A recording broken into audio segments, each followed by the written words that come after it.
The boardroom fell silent as Catherine Brady entered, her face draining of color when she spotted Jamal Washington sitting confidently beside his father. "Ms. Brady, I believe you've already met my son on yesterday's flight. Let's discuss how you treated him, shall we?"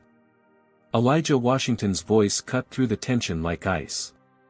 "Before we dive into this shocking story of discrimination and justice, let me know where you're watching from in the comments.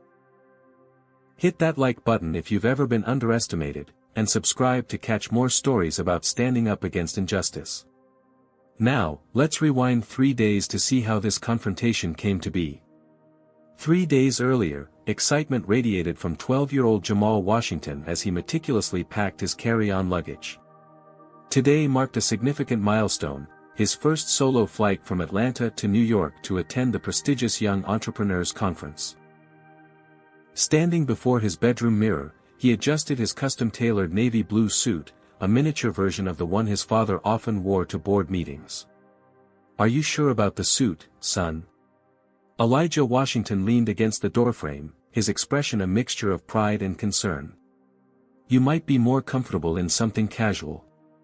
"Dad, I'm representing Washington Enterprises," Jamal replied, straightening his silk tie with nimble fingers. "First impressions matter. You taught me that." Elijah nodded, unable to argue with his own wisdom reflected back at him. At 42, he had built Washington Enterprises from a small tech startup into a billion-dollar corporation, breaking barriers as one of the few black CEOs in the industry. He'd spent years teaching Jamal about business, never expecting his son to absorb everything so thoroughly and so young. Jamal's passion for entrepreneurship had emerged when he was just 6 years old. While other kids set up lemonade stands, Jamal created a neighborhood delivery service, coordinating a team of friends on bicycles to transport groceries to elderly residents. By 9, he was developing simple mobile apps. Now at 12, he'd created a promising platform that had caught the attention of the conference organizers. "I still think I should come with you," Elijah said, helping Jamal close his suitcase. "Dad, I'll be fine," Jamal insisted. "Aunt Vanessa will meet me at JFK. Besides, you have that meeting in London tomorrow." Elijah hesitated, then nodded. "All right. But you call me when you land. And again before you go to sleep. And if anything unusual happens," Jamal finished with a grin. "I know, Dad." The drive to Hartsfield-Jackson Atlanta International Airport was filled with Elijah's repeated instructions and reminders. Jamal patiently nodded along, understanding his father's anxiety came from a place of love and experience. Elijah knew what the world could be like for a young black man, even one as privileged as Jamal. At the security checkpoint, Elijah knelt to Jamal's level, straightening his son's already perfect tie. "Remember what I always tell you, I have to work twice as hard to get half the respect," Jamal recited. "I know, Dad." Elijah's eyes softened. "I'm proud of you, son. So proud." He pulled Jamal into a tight embrace before reluctantly letting go. As Jamal walked through security, he felt the weight of his father's expectations alongside his own determination. He turned back once to wave, his small figure suddenly looking younger in the vast terminal, but his posture remained confident. Navigating to his gate, Jamal noticed the strange looks from other travelers. A 12-year-old in a business suit wasn't a common sight, but there was something else in those glances, something Jamal had become accustomed to recognizing. The slight narrowing of eyes, the double takes, the whispers behind hands. He straightened his shoulders and continued walking. At the gate, a Skyline Airlines attendant announced boarding for first-class passengers. Jamal stepped forward, boarding pass in hand.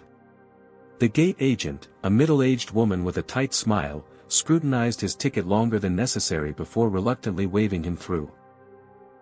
As he stepped onto the jet bridge, Jamal caught the eye of flight attendant Catherine Brady, who gave him a dismissive glance before turning to warmly welcome the elderly white couple behind him. It was a small slight, barely noticeable to most, but Jamal felt it like a tiny paper cut, minor but stinging. Little did he know, this small interaction was just the beginning of what would become a life-changing journey. Jamal found his seat in the first-class cabin. 3A, a window seat with ample legroom. He stowed his backpack under the seat in front of him, careful not to wrinkle his suit as he settled in. Around him, business executives tapped on laptops and scrolled through smartphones. A few glanced up as he took his seat, their expressions ranging from surprise to visible discomfort. The man in 3B, a white-haired gentleman in his 60s wearing a golf shirt embroidered with a country club logo, shifted away slightly when Jamal sat down. His name tag from a recently attended conference read, Benjamin Reynolds, Executive Board Member. "Excuse me, young man," Reynolds said, his voice carrying intentionally. "I believe first class is boarding now. This section requires a special ticket." Jamal smiled politely. "Yes, sir. I have a first-class ticket." He pulled out his boarding pass as proof, though he knew he wasn't obligated to do so. Reynolds frowned, squinting at the ticket before turning away with a humph. "Standards are certainly slipping these days," he muttered, loud enough for those nearby to hear. Jamal pretended to be absorbed in adjusting his seatbelt, trying to ignore the heat rising to his cheeks. His father had prepared him for moments like this, but theory and practice were very different things. Catherine Brady, the flight attendant who had dismissed him during boarding, approached their row. Her smile was bright as she addressed Reynolds. "Can I get you a pre-departure beverage, sir?" "Scotch, neat," Reynolds replied. Catherine nodded and then looked past Jamal, addressing the passenger in the aisle seat. When the businesswoman requested water, Catherine acknowledged her with a warm, "Certainly, ma'am." Jamal waited patiently, but Catherine turned to leave without taking his order. "Excuse me," Jamal said politely. "Could I have an apple juice, please?" Catherine paused, looking back with a tight smile. "I'll need to see your boarding pass again," she said, her voice tinged with suspicion. Jamal produced his ticket for the second time since boarding. Catherine examined it with exaggerated thoroughness. "This doesn't look right," she said. "Let me double-check this with the gate." "Is there a problem?" asked a soft voice. Another flight attendant had approached, her name tag read, Linda Chen. "Just verifying this young man's seating assignment," Catherine replied stiffly. Linda glanced at the boarding pass.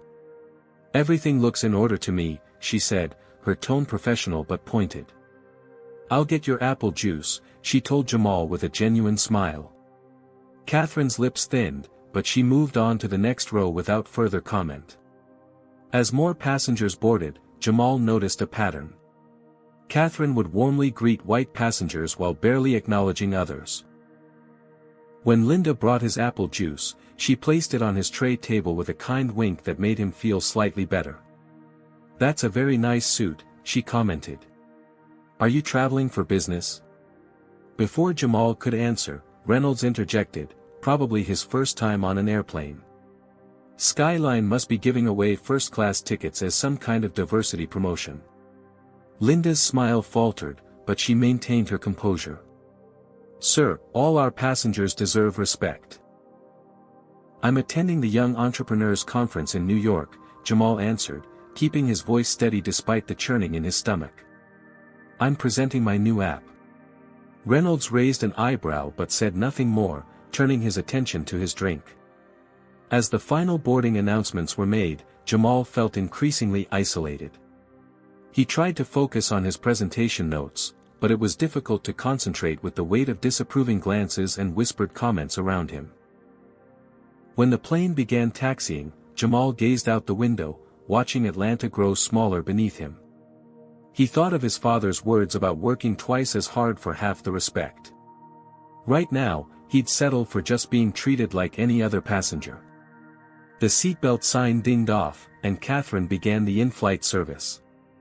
She moved methodically through the cabin, attending to each passenger with practiced efficiency, until she reached Jamal's row.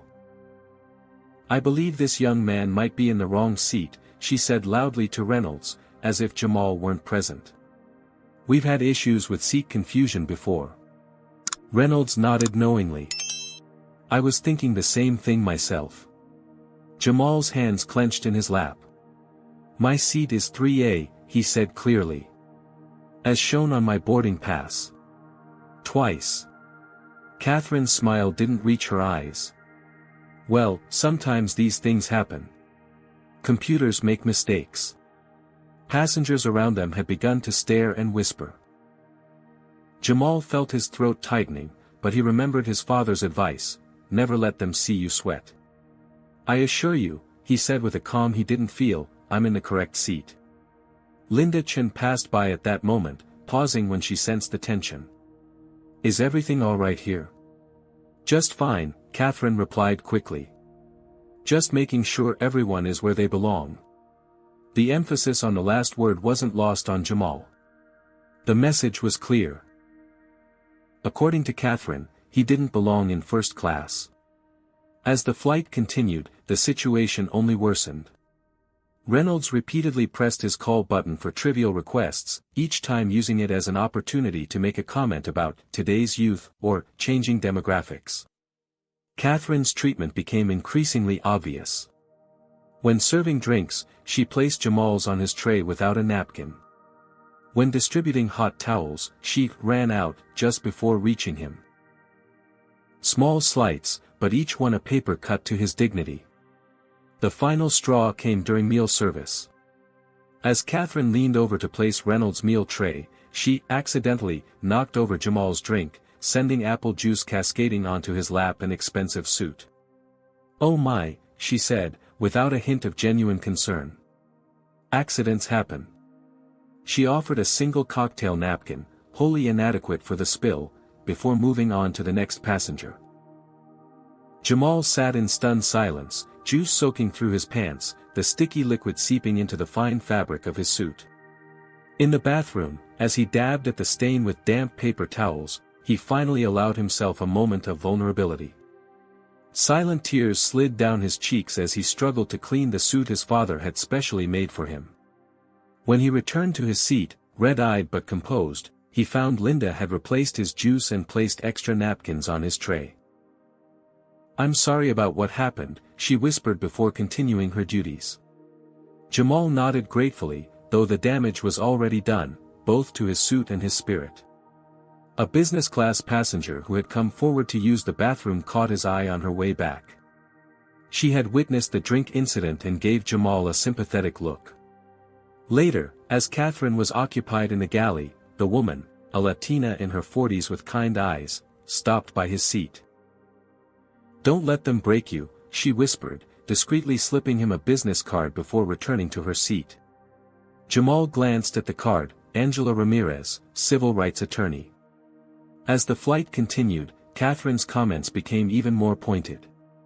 Passing by his seat, she remarked loudly enough for nearby passengers to hear, "That's quite a fancy suit for someone so young. I wonder how you could afford something like that." The implication was clear, and it cut deeper than all the previous slights combined. The Skyline Airlines flight from Atlanta to New York had reached cruising altitude, but for Jamal Washington, the journey had become increasingly turbulent. Trying to focus on his business presentation notes, he found it impossible to concentrate as Catherine Brady's hostility created an atmosphere of tension around him. I think someone might be in the wrong seat, Catherine announced loudly as she passed through the first-class cabin for the third time, making eye contact with passengers while nodding toward Jamal. The not-so-subtle suggestion caused several passengers to stare openly at the young black boy in the expensive suit. Have you ever been in a situation where someone tried to make you feel like you didn't belong? Comment number 1 if you've experienced discrimination in public spaces, or number 2 if you've witnessed it happening to someone else. And if you believe children deserve respect regardless of their race, hit that like button right now. Benjamin Reynolds, the white-haired passenger beside Jamal, seemed to take personal offense at the boy's presence. He pressed his call button repeatedly, each time with increasingly trivial requests. My pillow isn't fluffed properly, he complained during Catherine's 4th visit to their row. Of course, Mr. Reynolds. We want our premium passengers to be comfortable, Catherine replied, emphasizing premium while glancing pointedly at Jamal.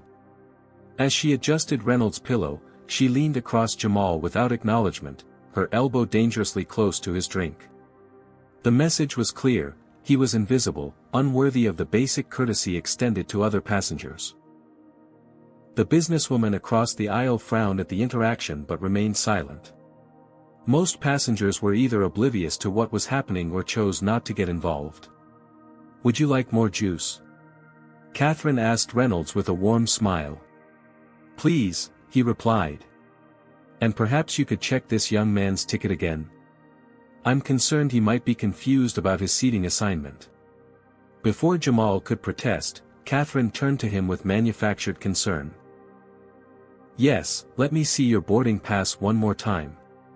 We wouldn't want anyone sitting somewhere they shouldn't be." This marked the fourth time his ticket had been questioned.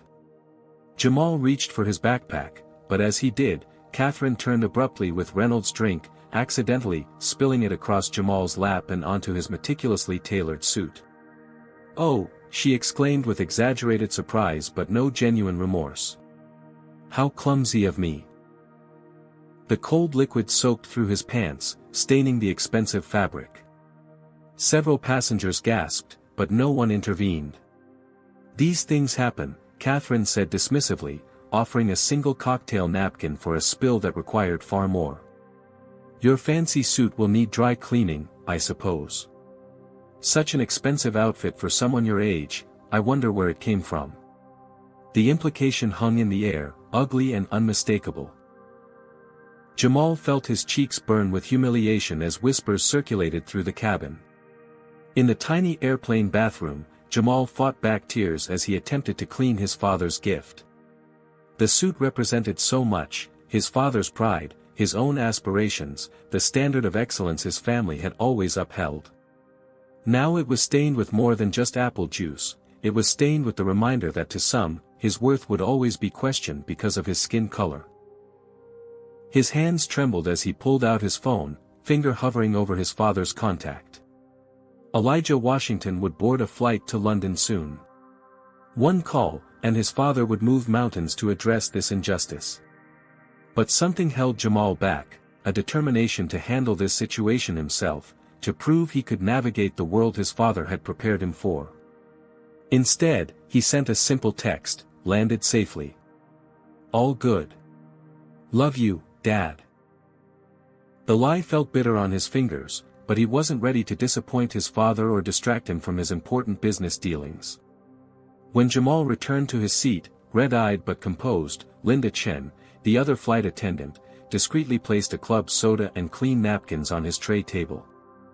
"This might help with the stain," she whispered, her eyes communicating what she couldn't say aloud.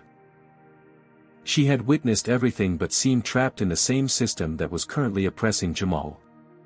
From several rows back, Angela Ramirez watched the scene unfold. The civil rights attorney had been observing Catherine's behavior since boarding, her professional instincts triggered by the blatant discrimination. As the flight encountered mild turbulence, passengers were distracted by the captain's announcement.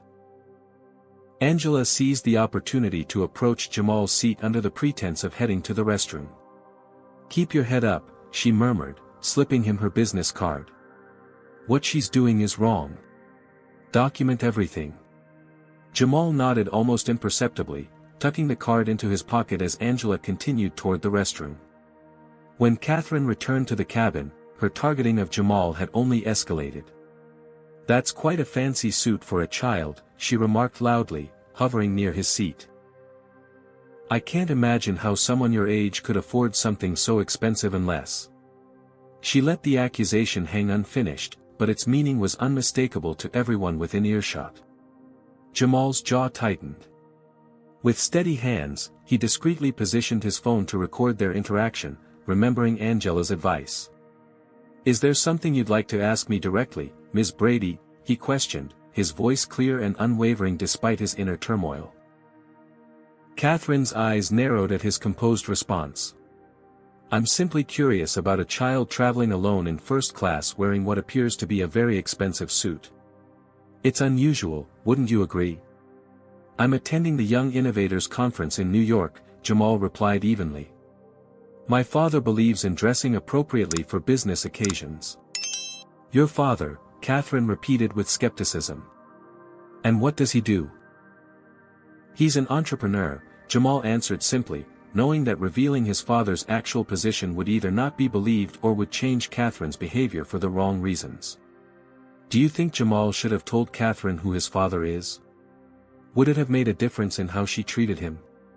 Drop a comment with your thoughts, and if you're enjoying this story of resilience in the face of discrimination, make sure to hit subscribe for more powerful stories like this one. The interaction was interrupted by Benjamin Reynolds pressing his call button yet again. As Catherine turned away, Jamal caught Linda's eye. Her apologetic expression provided small comfort in a situation spiraling beyond his control. For the remainder of the flight, Catherine continued her campaign of microaggressions, serving Jamal last, forgetting his requests, and making subtle but cutting remarks about his presence in first class. Each slight was another blow to his dignity, but also further evidence of the discrimination he was experiencing. By the time the captain announced their descent into New York, Jamal's expensive suit was stained, his spirit was bruised, but his resolve had hardened into determination. Whatever happened next, he would not allow this experience to define him.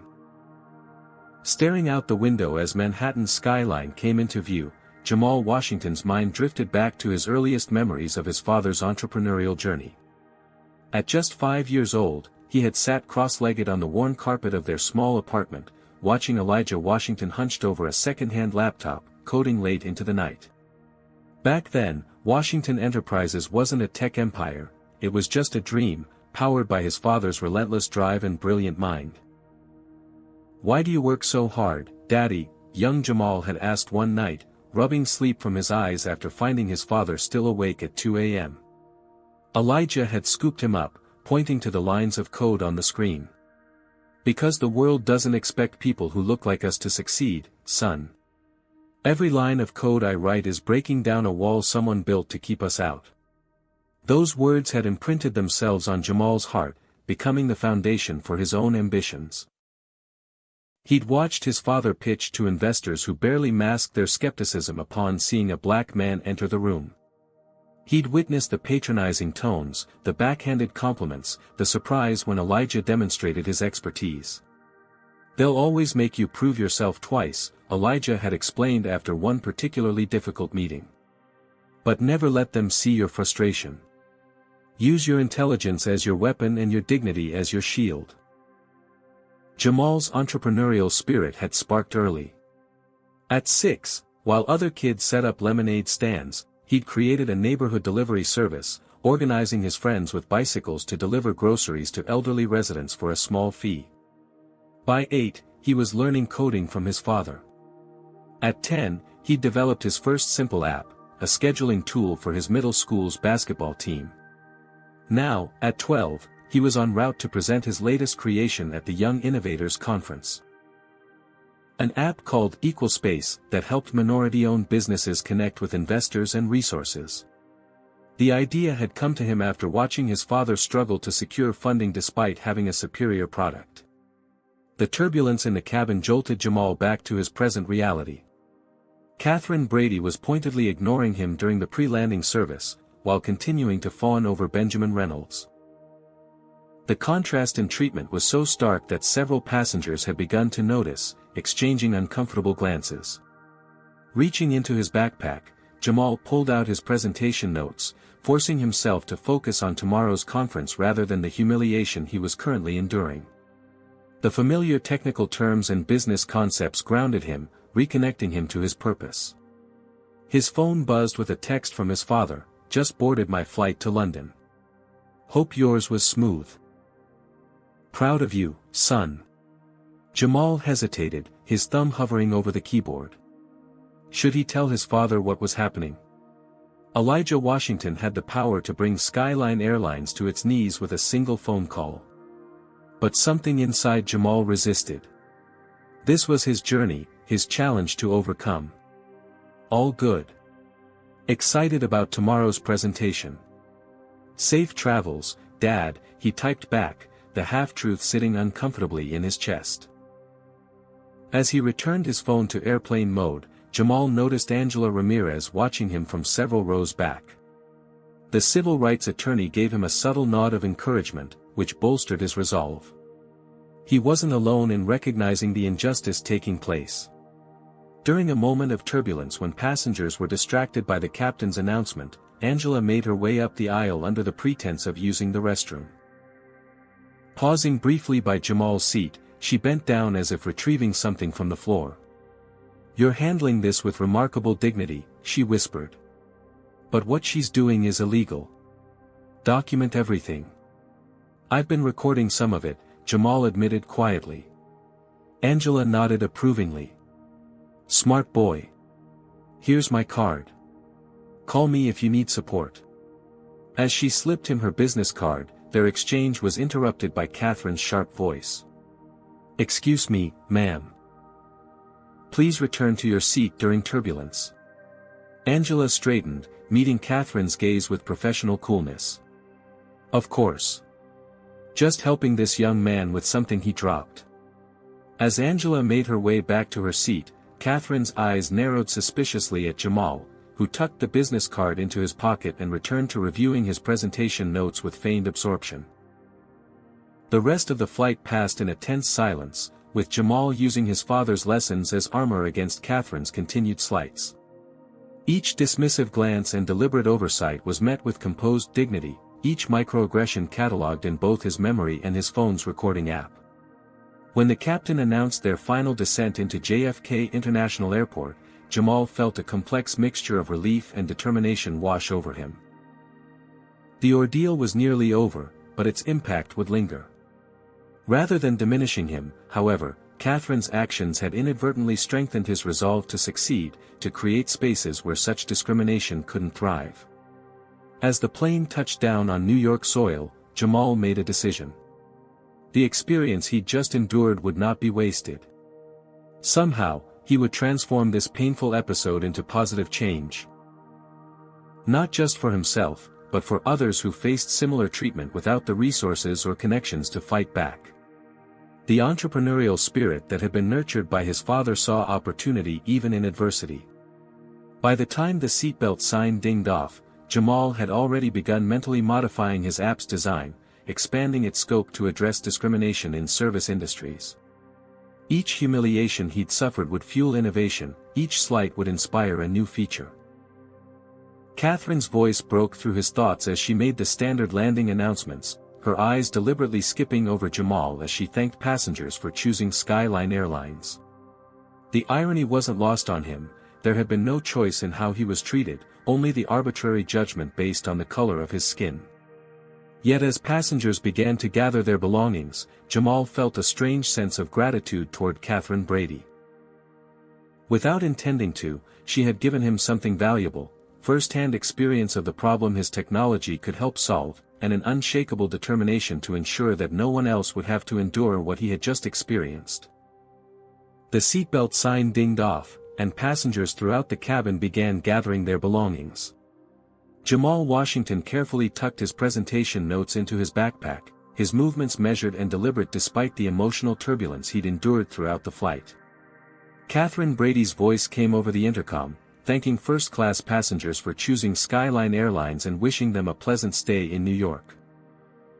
Her gaze swept across the cabin, deliberately skipping over Jamal as she made eye contact with other passengers. As Jamal reached for his carry-on in the overhead compartment, Catherine approached, her practiced smile firmly in place for the benefit of others. "That's quite an expensive piece of luggage for someone your age," she remarked, loud enough for nearby passengers to hear. "I hope it wasn't borrowed without permission."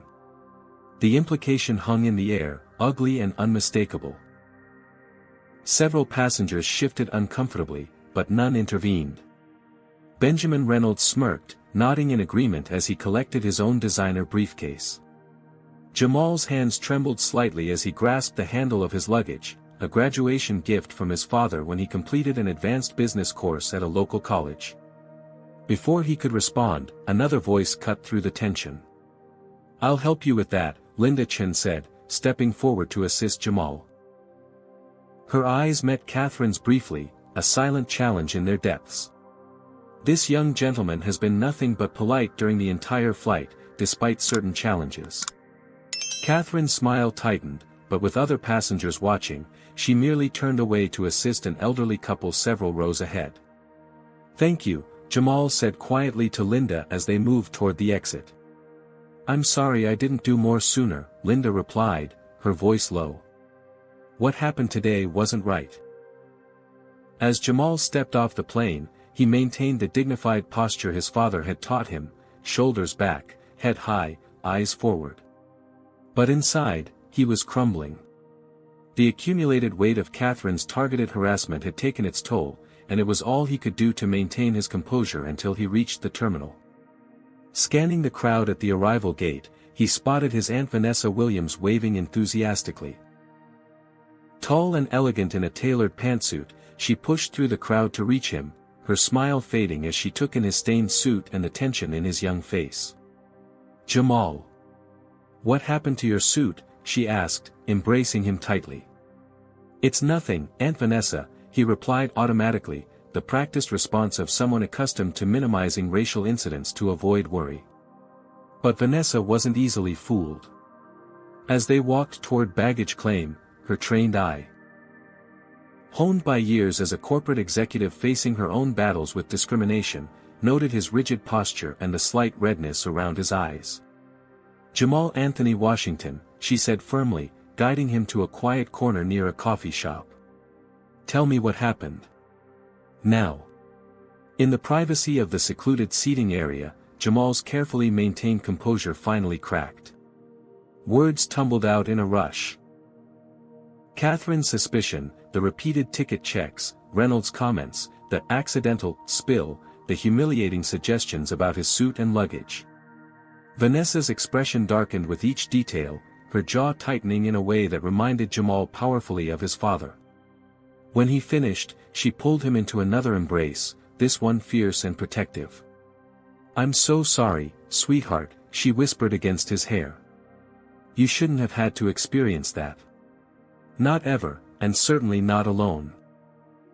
"Please don't tell Dad," Jamal pleaded, pulling back to look at her. "He's on his way to London for an important meeting. I don't want to distract him."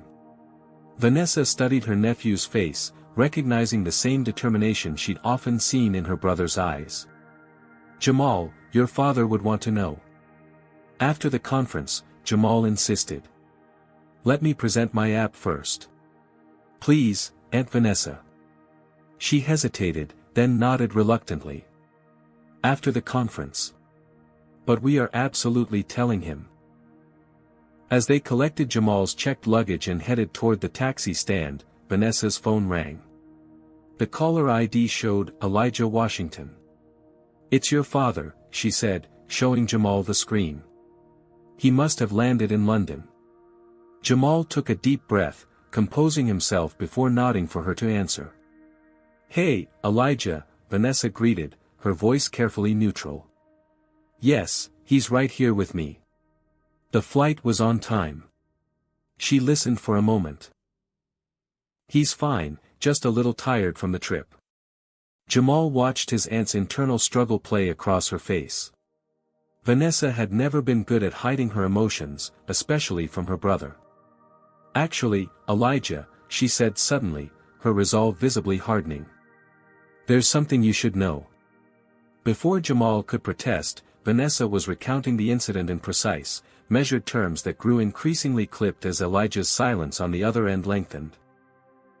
Jamal could imagine his father's expression, the controlled calm that masked a building storm. When she finally handed the phone to Jamal, his father's voice was unnaturally steady. "Son, I need you to tell me exactly what happened. Every detail." For the second time, Jamal recounted the humiliating experience, this time including details he'd spared his aunt. The whispers from other passengers, the way Catherine had looked through him as if he were invisible, the feeling of being treated as less than human because of his skin color. The silence that followed was deafening.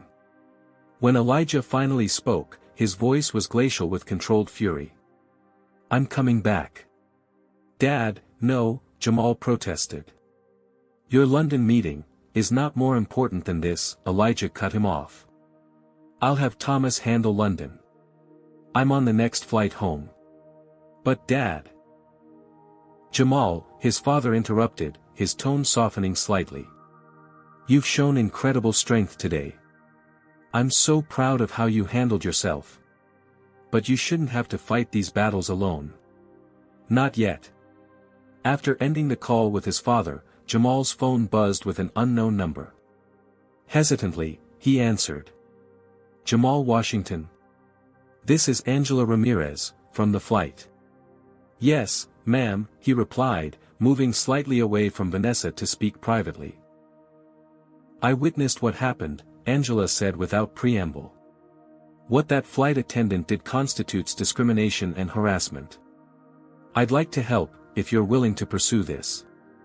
Jamal thought of his father's imminent return, the conference tomorrow, the app he'd worked so hard to develop. I need to talk to my dad first, he said.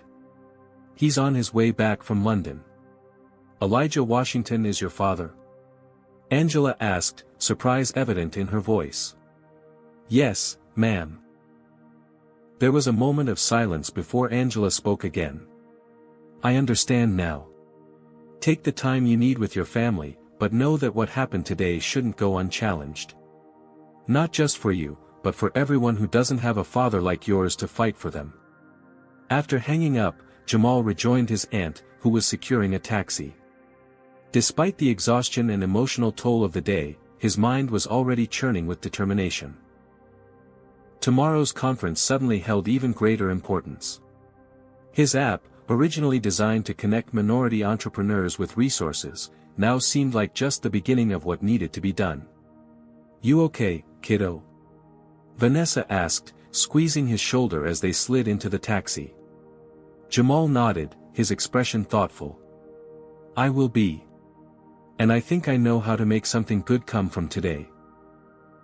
As the taxi pulled away from the curb, Jamal glanced back at the airport, where thousands of travelers moved through the terminal, each with their own story. How many had experienced what he had today? How many had suffered in silence, without the resources or connections to fight back? Tomorrow, he would use his voice not just for himself, but for all of them. The Metropolitan Convention Center buzzed with activity as young innovators from across the country gathered for the prestigious Young Innovators Conference. Sleek displays showcased everything from environmental solutions to cutting-edge artificial intelligence, all created by entrepreneurs under 18. Jamal Washington stood before the mirror in the presenter's preparation room, adjusting his replacement suit, a near-identical one Aunt Vanessa had somehow procured overnight. The stained original hung in the hotel closet, a tangible reminder of yesterday's humiliation. You sure you're up for this? Vanessa asked, concern etching her features. No one would blame you if you wanted to skip it after what happened. Is there a time when you pushed through a difficult situation even when you could have walked away?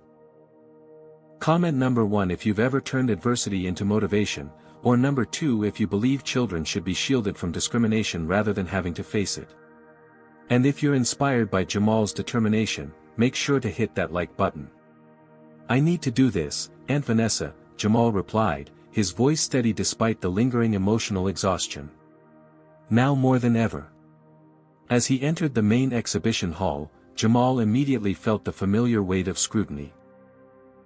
The conference attendees, predominantly white and Asian teenagers from privileged backgrounds, eyed his professional attire with the same skepticism he'd encountered on the plane. A group of young entrepreneurs from an elite private school in Manhattan barely concealed their smirks as Jamal approached the registration desk. Is he lost? One boy whispered loudly to another. The school tours are in the East Wing. Jamal pretended not to hear, collecting his presenter badge with the same dignified composure he'd maintained on the flight. Inside, however, determination burned even brighter. Their dismissal only fueled his resolve to make an impact. Setting up his display in the assigned booth, Jamal arranged his materials with methodical precision. His presentation materials had been updated overnight, the focus of his app subtly shifted from its original concept. The first round of judging began at 10 o'clock.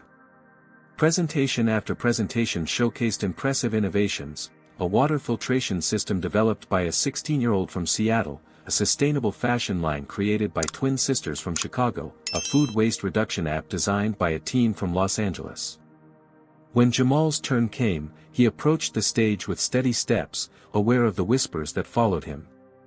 The judges, a venture capitalist, a tech industry leader, and an academic, watched with neutral expressions as he connected his laptop to the projector. "Good morning," Jamal began, his voice clear and confident. "My name is Jamal Washington, and I'm the creator of Equalspace." He launched into his presentation, explaining how his app had originally been designed to connect minority-owned businesses with investors and resources. The technical specifications were impressive enough. The user interface intuitive, the algorithm sophisticated, the market research thorough. But halfway through his allotted time, Jamal deviated from his prepared remarks. "Yesterday, on my flight to New York," he said, his voice unwavering, "I experienced something that fundamentally changed how I view this project." The audience stilled as Jamal recounted his experience on Skyline Airlines. Not with self-pity or anger, but with analytical precision, identifying patterns of discriminatory behavior and systemic failures. "What I realized," he continued, "is that Equalspace needs to be more than a business resource. It needs to be a platform for accountability." With that, he unveiled the expanded vision for his app, a system that would allow users to document and report discrimination in real time, creating data patterns that could drive meaningful change in service industries. The technical framework was already in place. He had stayed up most of the night coding the additional features. "Discrimination thrives in silence," Jamal concluded, his young voice carrying surprising authority. "Equalspace will ensure that these experiences are documented, validated, and addressed, not just for those with connections or resources, but for everyone who faces unfair treatment based on who they are." As he finished, the convention hall remained silent for a long moment before erupting in applause. The judges leaned forward, suddenly engaged in a way they hadn't been for previous presentations. "Mr. Washington," the venture capitalist began, "this is remarkably sophisticated work for someone your age. How did you develop the pattern recognition algorithms?" For the next 15 minutes, Jamal fielded increasingly complex technical questions, demonstrating not just vision but extraordinary technical expertise. By the time he returned to his booth, a crowd had gathered, interested investors and fellow young entrepreneurs eager to learn more. Among them was James Chen, a 17-year-old tech prodigy whose family owned a major software company. "That was impressive," James said, extending his hand. "Most people here are building toys. You're building something necessary." Throughout the afternoon, Jamal's booth became one of the most visited at the conference. The same peers who had dismissed him earlier now approached with respect, if not outright admiration. Several investors expressed interest in providing seed funding, impressed by both the concept and Jamal's obvious technical prowess. When the judges returned for the final evaluation, the tension in the exhibition hall was palpable. The announcements began with honorable mentions, followed by category winners for sustainability, healthcare innovation, and educational technology. "And now," announced Dr. Maya Patel, the academic judge, "our overall winner, who will receive $50,000 in seed funding and mentorship from Innovate Capital." She paused, building anticipation as she opened the envelope. "The winner of this year's Young Innovators Conference is Jamal Washington, for Equalspace." The applause was thunderous as Jamal made his way back to the stage, acceptance speech in hand. But before he could begin, his phone buzzed with a notification. Glancing down, he saw a news alert: "Tech prodigy's discrimination claim goes viral, #RespectJamal trending nationwide." Confused, Jamal opened the link to find a social media explosion around his experience. Someone, he suspected Linda Chen, had shared his story online, including partial recordings from the flight. The #RespectJamal was trending, with thousands sharing their own experiences of discrimination in the service industry. As he delivered his acceptance speech, Jamal was acutely aware that his audience had suddenly expanded far beyond the convention center. His words about accountability and documentation resonated not just with the conference attendees but with countless others following the unfolding story online. Stepping off the stage, Jamal was immediately surrounded by journalists eager for interviews. Among them was a reporter from Tech Innovator magazine, whose questions went beyond the viral story to focus on the technical merits of his app. "Your pattern recognition algorithm is remarkably sophisticated," the journalist noted. "How did you develop it at such a young age?" "My father taught me coding when I was 8, Jamal explained. "I've been building on those skills ever since." "And your father is?" "An entrepreneur," Jamal replied simply, maintaining his father's privacy. As the crowd of reporters grew, Vanessa stepped in, gently extracting her nephew. "That's enough questions for today. Jamal needs to rest." Back in their hotel suite, Jamal's phone continued to buzz with notifications. Among them was a message from Linda Chen, "I couldn't stay silent. What happened was wrong. I've provided a statement to the airline and on social media. I'm sorry if this complicates things for you, but it needed to be said." Another message came from Angela Ramirez, "You've started something important. When you're ready to discuss next steps, call me." Most surprising was an email from James Chen's father, Victor Chen, CEO of Chen Technologies. "Your innovation and courage are remarkable. Chen Technologies would be interested in discussing partnership opportunities for Equal Space. My son speaks very highly of you." As Jamal processed the day's unexpected developments, his hotel room door opened. Standing there, still in his travel clothes and clearly exhausted from a transatlantic flight, was Elijah Washington. "Dad!" Jamal exclaimed, rushing into his father's embrace. Elijah held his son tightly, his usual composed demeanor giving way to raw emotion. "I'm so sorry I wasn't there," he whispered. "It's okay, Dad," Jamal replied. I think what happened needed to happen." Elijah pulled back, studying his son's face with a mixture of concern and pride. "Vanessa told me you won the conference. And now you're trending online." Jamal nodded, explaining how his experience had transformed his app's purpose and sparked a larger conversation about discrimination. Elijah listened intently, his expression shifting from concern to thoughtful consideration. "So what do you want to do next?" he finally asked. "I want to make sure this doesn't happen to anyone else," Jamal replied without hesitation. "Not just on Skyline Airlines, but anywhere." A slow smile spread across Elijah's face, the same expression he wore when closing an important deal. "Then let's make that happen." As father and son began strategizing, neither could have predicted how the next 24 hours would unfold, or how a single flight attendant's discriminatory actions would ultimately transform an entire industry. The morning after Jamal's conference triumph, the Washington Hotel suite transformed into an impromptu command center. Elijah Washington, still jet-lagged but laser-focused, worked 3 phones simultaneously while Vanessa managed the flood of media requests. Jamal sat cross-legged on the sofa, monitoring social media where #RespectJamal and #BoycottSkyline continued to trend worldwide. "Skyline Airlines has issued a statement," Vanessa announced, reading from her tablet. "They say they're investigating the alleged incident and take all customer concerns seriously." Then the usual boilerplate about diversity being a core value. Elijah's expression hardened. "Alleged incident," he repeated, the words sharp with contempt. As if there weren't recordings and multiple witnesses. The dismissive corporate response had come after Jamal's story exploded online overnight. Linda Chen's social media post, which included her own account of Catherine Brady's behavior and corroborated Jamal's experience, had gone viral, amplified by Angela Ramirez, who had shared a legal perspective on the discrimination witnessed.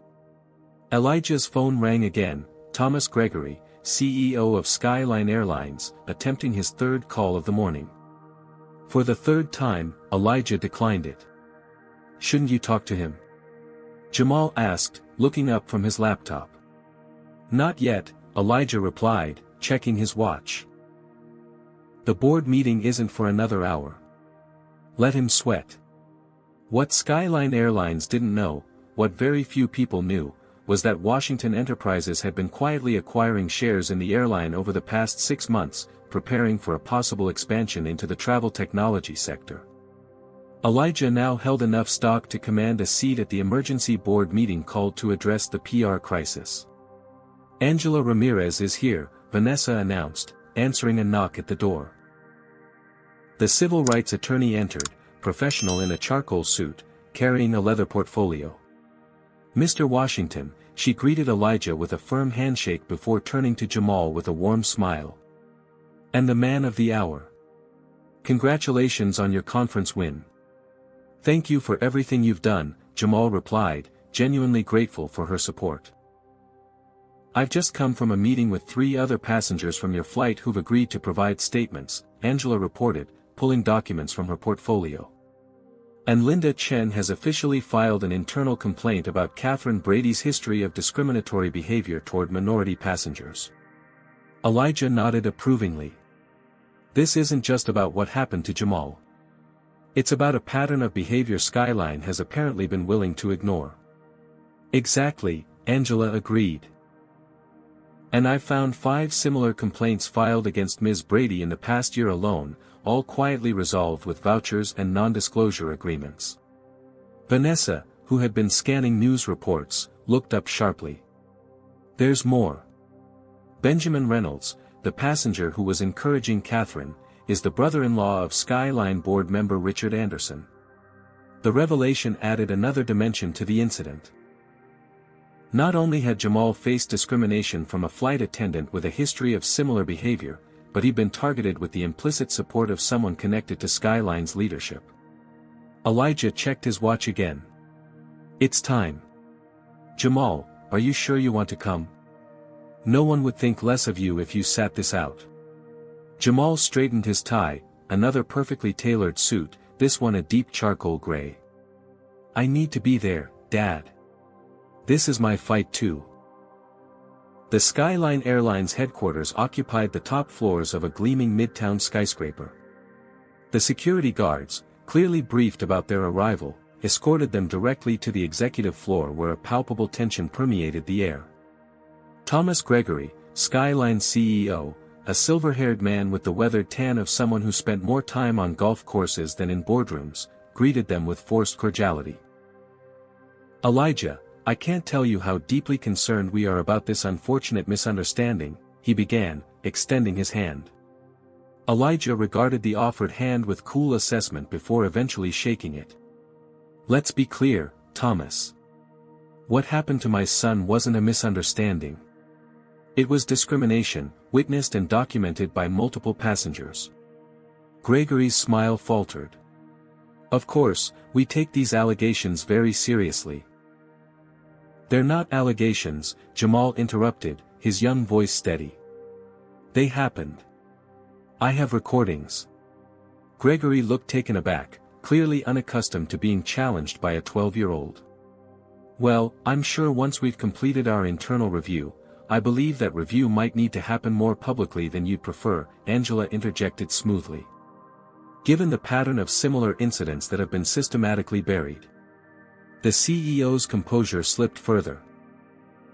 I'm not sure who you are, Ms. Ramirez. Civil rights attorney. I was on the flight with Jamal. Before Gregory could respond, his assistant appeared at his elbow, whispering urgently. His face paled as he listened. Skyline stock has dropped 15% since market opening, Elijah observed casually, checking his phone. That's what happens when #boycott Skyline trends worldwide and celebrities start canceling their corporate accounts. Gregory's jaw tightened. The board is waiting. Shall we? The boardroom fell silent as they entered. 12 board members sat around a massive table, their expressions ranging from concern to outright hostility. Richard Anderson, Benjamin Reynolds' brother-in-law, glared openly at Jamal. At the far end of the table, looking distinctly uncomfortable, sat Catherine Brady. She froze when she spotted Jamal, the color draining from her face as she realized who he was, and more importantly, who his father was. Ms. Brady, I believe you've already met my son on yesterday's flight, Elijah stated, his voice cutting through the tension like ice. Let's discuss how you treated him, shall we? For the next hour, the boardroom became a courtroom of sorts. Angela presented the documented pattern of discrimination, including statements from other passengers and previous complaints against Catherine. Jamal played selected recordings from the flight, his young voice steady as he narrated the context for each clip. Catherine's defense crumbled as the evidence mounted. Her claims of a misunderstanding rang hollow against the recorded evidence of her asking to verify Jamal's ticket 4 separate times, her comments about his fancy suit, and the accidental drink spill followed by inadequate assistance. Ms. Brady has been with Skyline for 15 years, Gregory attempted, desperation creeping into his voice. Her record has been exemplary. Except for the 6 formal complaints of discriminatory behavior, all settled quietly, Angela countered, sliding copies of the documentation across the table. And Ms. Chen's testimony about being instructed to ignore similar incidents in the past. At that moment, the boardroom door opened, and Linda Chen entered, escorted by Vanessa. Her presence clearly surprised the Skyline executives. Ms. Chen is still employed by Skyline, despite attempts to silence her, Vanessa explained, taking a seat beside Jamal. She's here voluntarily to provide additional context. Linda's testimony proved devastating. In a clear, professional voice, she detailed not just Catherine's treatment of Jamal, but a pattern of similar behavior toward minority passengers that had been repeatedly reported and systematically ignored by management. We were told that keeping our premium customers comfortable was the priority, Linda explained. And it was implied that this meant catering to the preferences of older white passengers, even when those preferences were discriminatory. As the evidence mounted, the board members' expressions shifted from defensive to concerned. The potential legal and public relations implications were becoming impossible to ignore. Richard Anderson, however, remained defiant. This is clearly an orchestrated attack, he declared.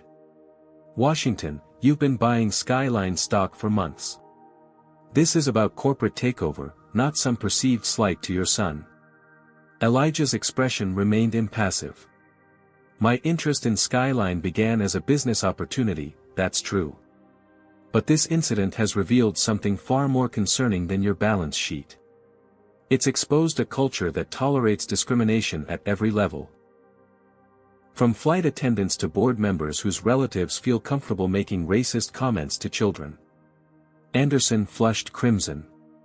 My brother-in-law would never. I have the recordings, Mr. Anderson, Jamal interrupted quietly. Every comment Mr. Reynolds made about standard slipping and questioning my right to be in first class is documented. The boardroom fell silent as the full implications sank in. Skyline wasn't facing just one incident but evidence of systemic discrimination that could potentially violate federal laws. Thomas Gregory, sensing the shifting tide, attempted damage control. Clearly, mistakes were made. We're prepared to offer compensation and a formal apology. This isn't about compensation, Elijah cut in. It's about transformation. Skyline has a choice to make. Address the root causes of these incidents or face legal and financial consequences that will make today's stock drop look like a minor correction. He laid out his terms: comprehensive anti-discrimination training for all staff, an independent review of past complaints, a diverse oversight committee with actual authority, and immediate implementation of new reporting systems, ironically similar to what Jamal's app was designed to provide. As the board members huddled in hasty discussion, Catherine Brady finally spoke, her voice thick with tears. I want to apologize to Jamal. I never meant to. Stop, Jamal said, meeting her gaze directly. You meant every word, every action. You judged me the moment you saw me. You decided I didn't belong in first class because of how I look. That wasn't a mistake, it was a choice. Catherine fell silent, unable to maintain eye contact with the 12-year-old whose dignity now stood in stark contrast to her own crumbling composure. Thomas Gregory cleared his throat. "We'll need time to consider these proposals." "You have 24 hours, Elijah replied, rising to his feet. "After that, Ms. Ramirez files her class action lawsuit, and I call for a shareholder vote to replace the board." As they exited the boardroom, leaving behind a panel of stunned executives, Jamal felt a complex mixture of emotions: vindication, certainly, but also a profound sense of responsibility. What had begun as a personal humiliation was evolving into something much larger, with potential implications for countless others who faced similar discrimination without the resources or connections to fight back. "Did we just threaten to take over an airline?" he asked his father as they entered the elevator. Elijah's serious expression gave way to a rare smile. "Sometimes, son, the most effective way to change a system is from within." The elevator doors closed on the Skyline boardroom, where the future of an airline, and perhaps an industry, hung in the balance.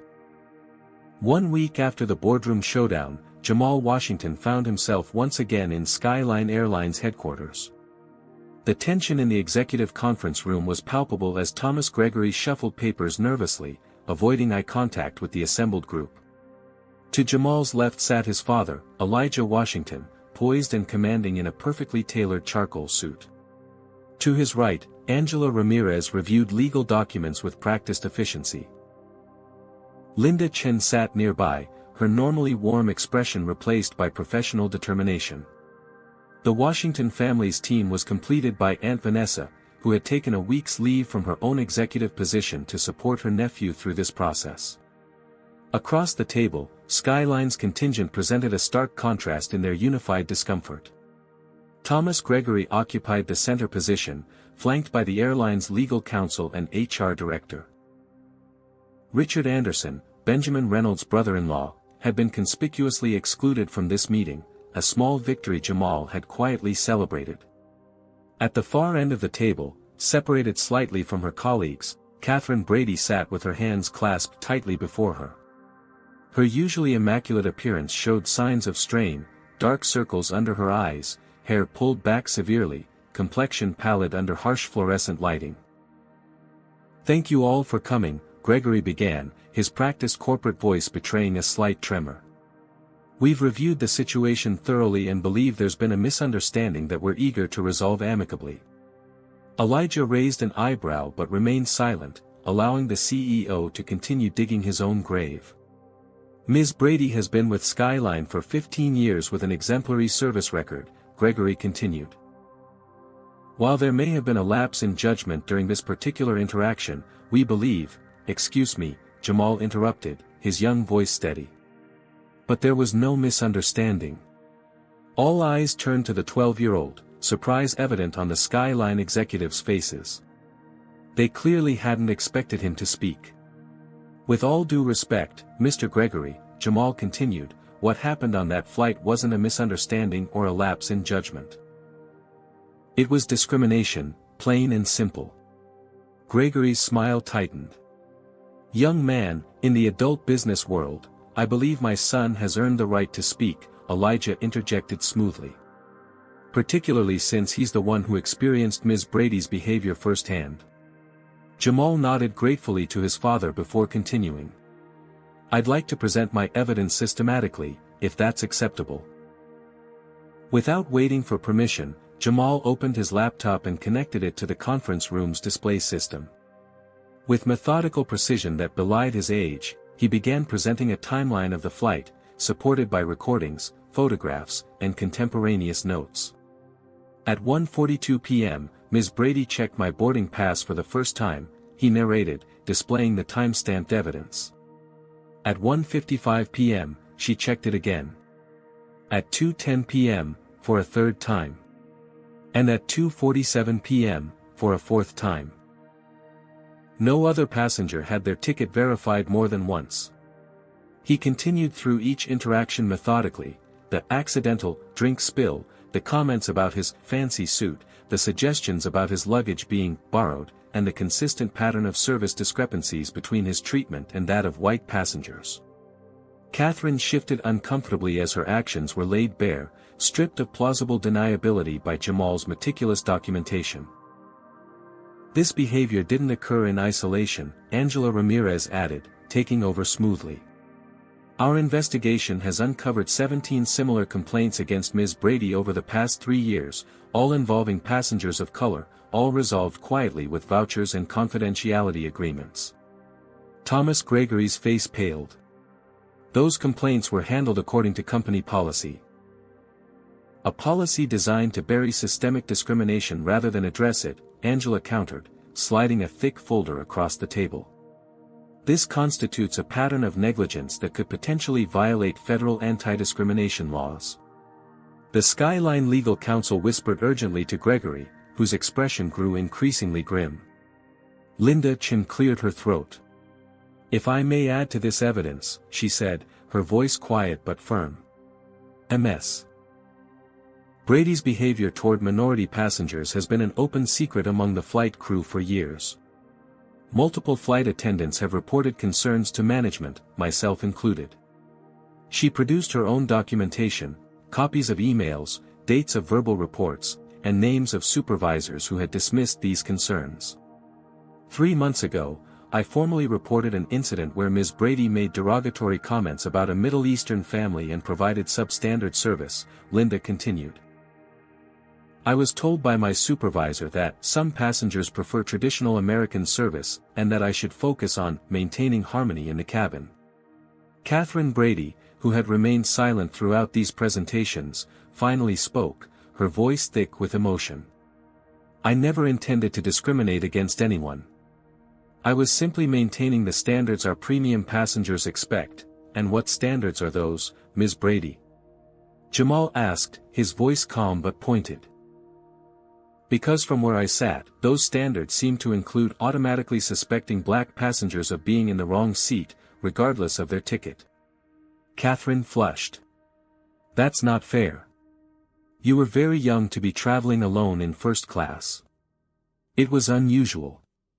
Yet the white teenager in 5C wasn't questioned once, Jamal noted, displaying a photograph.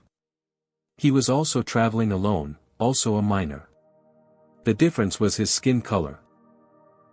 Catherine fell silent, unable to counter this point.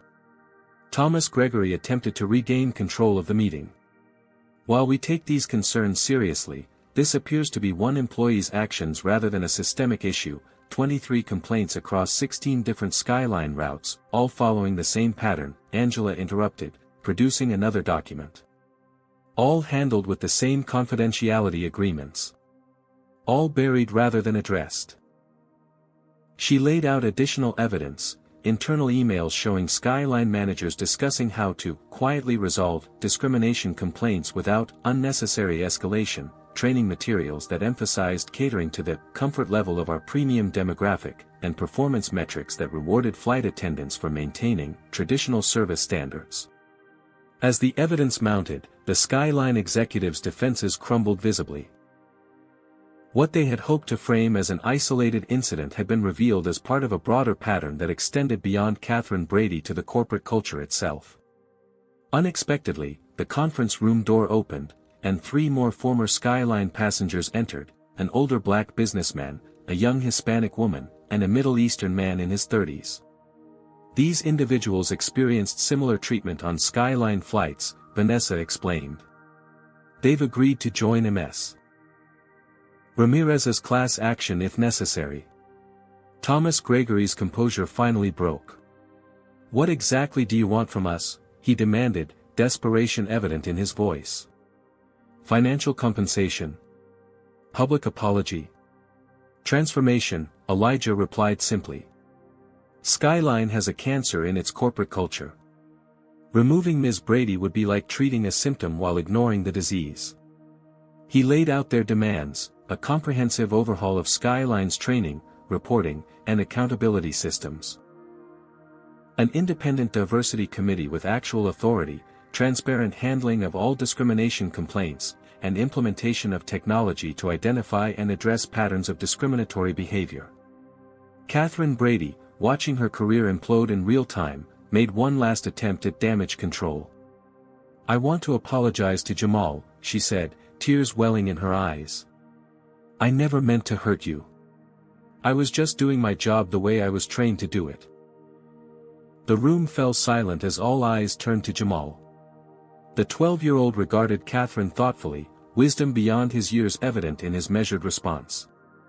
Ms. Brady, I appreciate that you believe that. But your apology doesn't change what happened, not just to me but to countless others who didn't have the resources to fight back. What matters now isn't your words but your actions, and Skyline's commitment to ensure this never happens again. Catherine nodded, unable to meet his gaze. Thomas Gregory, recognizing the inevitable, cleared his throat. We'll need time to consider these proposals. You've had a week, Elijah countered. Your stock has dropped 23%. 3 major corporate accounts have suspended their contracts pending resolution. The court of public opinion has already rendered its verdict. The only question is whether Skyline will be part of the solution or continue to be the problem.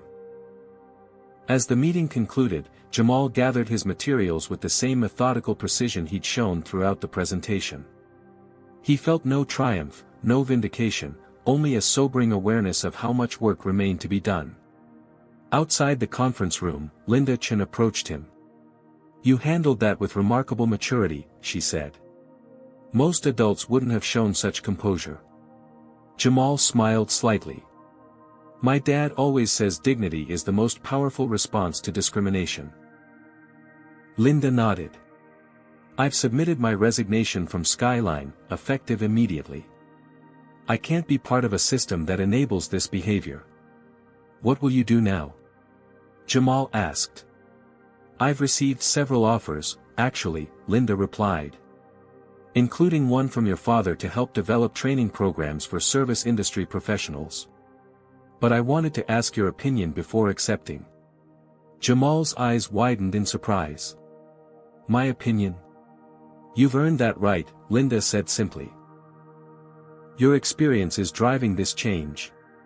Your voice should be part of shaping what comes next. As they walked toward the elevator, Jamal considered how much had changed in just over a week.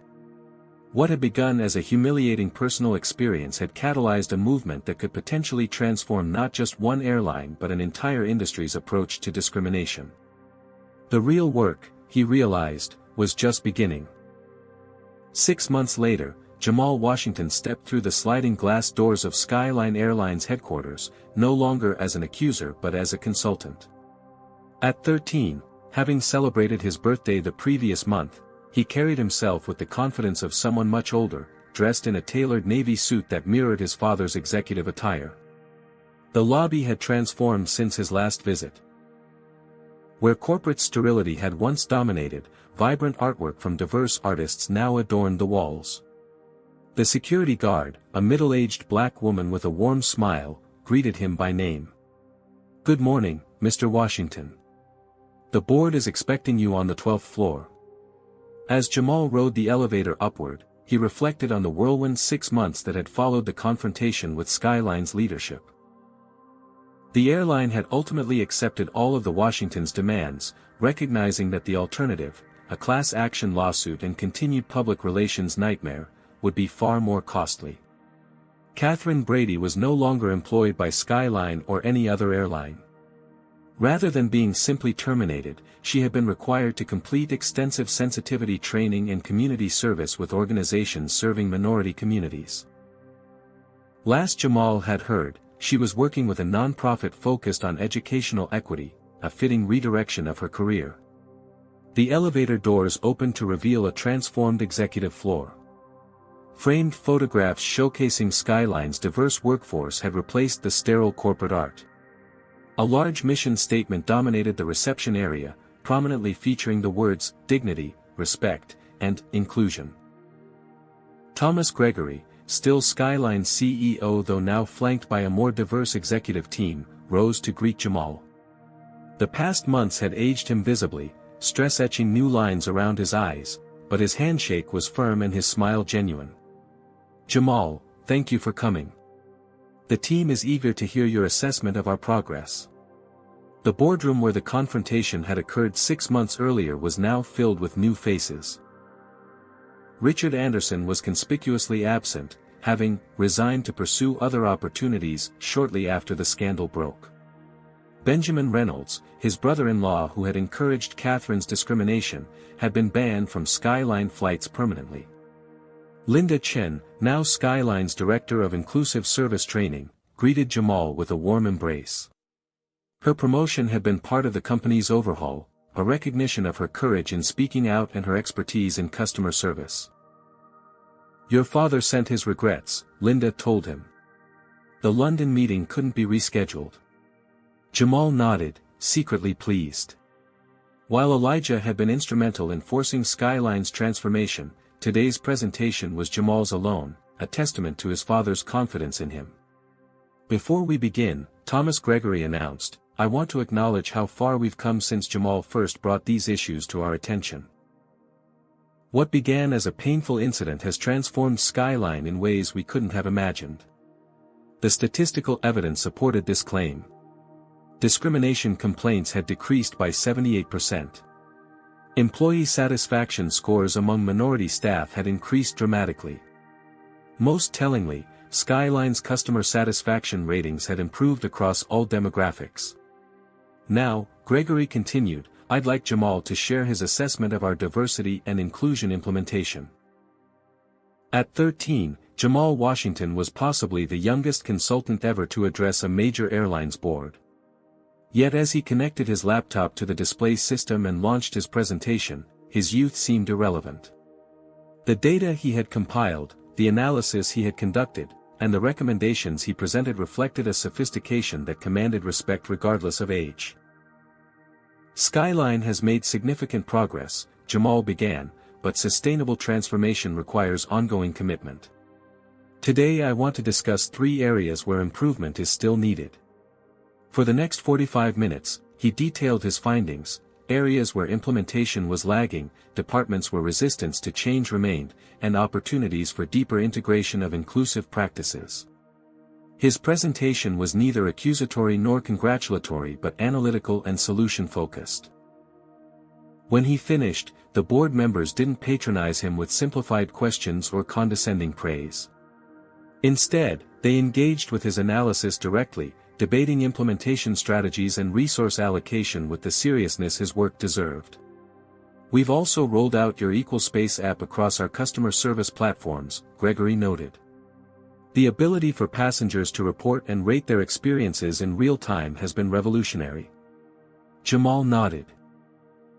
What had begun as his conference project had evolved into a powerful tool for accountability, now being adopted by service industries beyond aviation. The app's success had attracted significant investment, with proceeds establishing a foundation to support minority youth interested in technology and aviation. After the board meeting, Jamal was escorted to a training session for new flight attendants. As he entered the training room, 30 faces turned toward him with expressions of recognition. His story had become part of Skyline's onboarding process, not as a cautionary tale but as a foundational case study in the importance of equitable service. "Mr. Washington will be observing today's session," Linda announced to the trainees. As many of you know, his experience helped Skyline recognize and address systemic issues in our service model. From the back of the room, Jamal watched as Linda led the trainees through scenarios designed to identify and counter unconscious bias. The exercises were sophisticated, the discussions nuanced, and the commitment evident. During a break, a young black woman approached him. "I just wanted to say thank you," she said quietly. "I've worked in customer service for years, always feeling like I had to accept certain realities. What you did changed things for all of us." Later that afternoon, as Jamal prepared to depart, Thomas Gregory walked him to the elevator. "Your father mentioned you'll be flying Skyline to Chicago next week for the Youth Innovation Summit." Jamal nodded. "First solo flight since, well, you know." Gregory's expression turned serious. "I want to personally assure you that the experience will be nothing like last time." "I know," Jamal replied simply. The following week, as Jamal boarded his Skyline flight to Chicago, he was greeted with genuine respect by the entire crew. The flight attendant who helped him with his carry-on was professional and courteous, treating him with the same dignity afforded to every first-class passenger. As the plane took off, Jamal gazed out the window, reflecting on how a single discriminatory incident had sparked a transformation that extended far beyond one airline. His Equal Space app was now being implemented across multiple service industries, creating accountability and driving systemic change. The Washington Foundation had established scholarships for minority youth interested in aviation and technology, ensuring the next generation would find more open doors than closed ones. Most importantly, Jamal himself had grown from the experience. The 12-year-old who had been humiliated for wearing a suit that was too fancy had emerged stronger, more determined, and even more committed to creating a world where people were judged by their character rather than their color. As the flight attendant offered him apple juice, served with a napkin and a genuine smile, Jamal accepted with quiet confidence. Sometimes, he reflected, transformation begins with a single moment of injustice challenged by those brave enough to stand up and say, "This is wrong, and it needs to change." Jamal's story teaches us that confronting discrimination requires both courage and strategy. When faced with injustice, documenting the evidence, building alliances with witnesses, and approaching the problem systematically can transform personal pain into powerful change. The most effective response to discrimination isn't just righteous anger, though that has its place, but thoughtful action that exposes patterns and demands accountability. True transformation happens when we move beyond individual incidents to address the systems that enable them. Catherine Brady wasn't just one prejudiced flight attendant, she was a symptom of a corporate culture that tacitly permitted discrimination. By targeting the root causes rather than just the symptoms, Jamal and his father created lasting change that benefited countless others.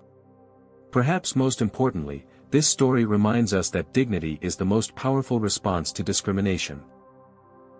Throughout his ordeal, Jamal maintained his composure and self-respect, refusing to let others' prejudice define his worth.